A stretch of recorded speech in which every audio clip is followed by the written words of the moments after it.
Des émotions, encore des émotions. On n'en finit pas, n'est-ce pas? Je vois votre tête derrière votre écran, là qui m'appelle Madame la blessure émotionnelle. Vous vous demandez sûrement, mais pourquoi cette fille insiste autant à nous titiller avec ces histoires de blessures émotionnelles?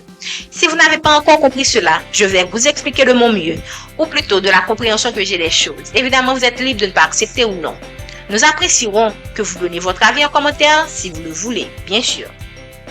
Bonjour, bonsoir, c'est Déborah dans Causerie du jour, une séance d'échange sur la spiritualité et le développement personnel pour vous aider à voir en vous le meilleur. Au cours de cette session, des conseils seront donnés. Merci de faire appel à votre discernement pour voir dans quelle mesure ces conseils s'appliquent à vous.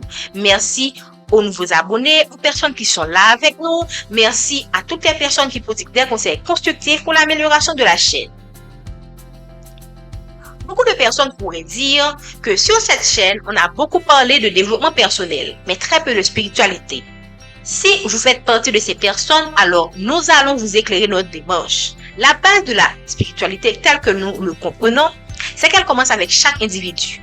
Elle commence avec vous, avec moi personnellement. Elle commence de l'intérieur. Si elle commence de l'intérieur, cela signifie que votre monde intérieur est quelque chose que vous devriez explorer personnellement.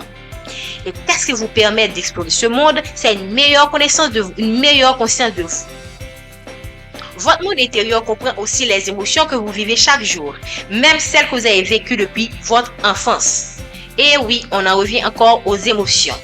Ces émotions expérimentées ne s'envolent pas, on l'a dit maintes fois. Elles sont stockées quelque part, comme dans un disque dur que vous utilisez sans même vous en rendre compte dans des situations simples, mais aussi compliquées de la vie. N'oubliez pas le sujet du jour, la maîtrise de vos émotions, la base de la spiritualité.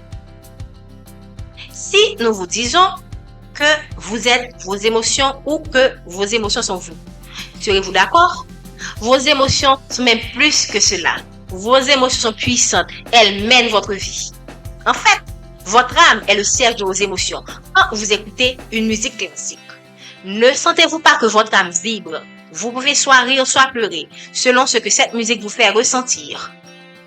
Un autre exemple est cette tendance que l'humain a toujours recherché le plaisir de ses expériences, la joie.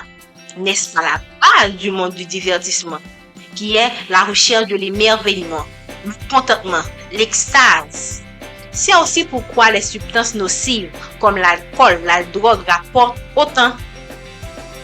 L'humain ne veut pas de pression. On veut juste se relaxer, prendre du bon temps loin du stress. Un exemple moins réjouissant est la perte d'un être cher ou quand vous vivez une expérience traumatisante. Vous ressentez quoi? La peur, le manque, le chagrin, le désespoir, la mélancolie. Même si l'humain tend vers la recherche du bonheur, tôt ou tard, il finira par connaître des moments où il devra faire face à des émotions très difficiles à gérer et s'il ne sait pas comment s'y prendre, il risque de faire les choix du moment qu'il va regretter plus tard. Nous allons à un autre niveau du sujet. Vous êtes énergie. Votre corps n'est-il pas un véhicule qui peut être électrocuté? Donc oui, vous êtes énergie. Comme une machine qui tourne à partir des moteurs, votre corps comprend aussi des moteurs énergétiques appelés communément les chakras. Et tout comme le moteur d'une voiture se nourrit d'huile de moteur, vos moteurs énergétiques se nourrissent aussi de quoi? De vos émotions, de vos pensées, qu'elles soient positives ou négatives, des aliments que vous mangez. Et que se passe-t-il quand un moteur ne fonctionne pas comme cela se devrait? Mettons que au lieu de mettre de l'huile de moteur, vous mettez n'importe quelle huile. Naturellement, la voiture ne va pas fonctionner. Et bien, c'est la même chose pour votre vie. Quand vous vous nourrissez mal, quand vous restez dans la négativité, vos chakras sont déséquilibrés et l'un des domaines de votre vie, et pour certains, tous les domaines de votre vie ne fonctionnent pas normalement. Dans certains cas, on peut aussi vous envoyer de mauvaises énergies, mais ça, c'est un autre sujet. Nous n'allons pas trop nous éterniser sur les chakras du corps dans cette vidéo. Nous prendrons 2 exemples seulement. Le chakra racine et celui du cœur. Le chakra racine est responsable de votre ancrage, c'est-à-dire du fait que vous vous sentez bien, en sécurité, dans les bons comme dans les mauvais moments. Vous avez l'impression qu'il y a une main qui est sur vous, que vous êtes protégé. Mais quand ce chakra est déséquilibré, vous êtes dans la peur du manque. Vous avez du mal à vous focaliser sur le moment présent. Vous vous inquiétez du lendemain et sans vous en rendre compte, vous gâchez votre présent et donc votre vie. Le chakra du cœur est responsable de tout ce que vous attirez dans votre vie, en bien ou en mal.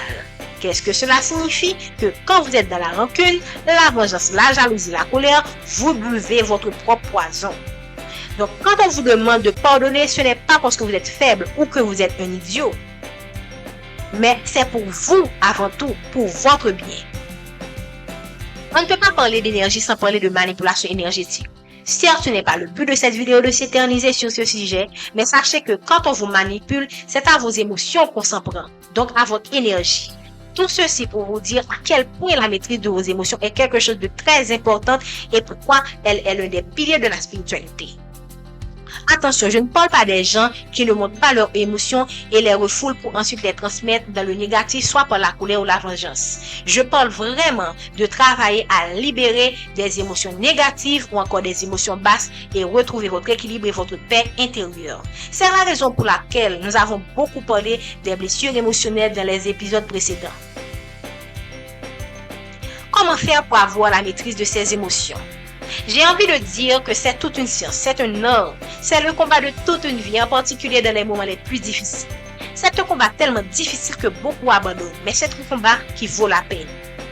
Il faut travailler sur soi sans relâche, par la méditation, la prière, en nourrissant votre âme de pensées positives, d'affirmations positives, en recherchant la compagnie de gens qui vous élèvent et qui vous poussent vers le bien. Il faut aussi chercher à augmenter votre connexion avec les êtres de lumière, vos guides, vos ancêtres, vos anges gardiens qui vont vous aider dans votre cheminement et vous aider à garder votre équilibre. Terminons cette capsule avec la pensée suivante. C'est une véritable malédiction pour la vie de l'humanité que si peu de contrôle des émotions soit enseigné aux individus de l'enfance à la vieillesse. L'attention sur ce point spécifique est le plus grand besoin du monde occidental.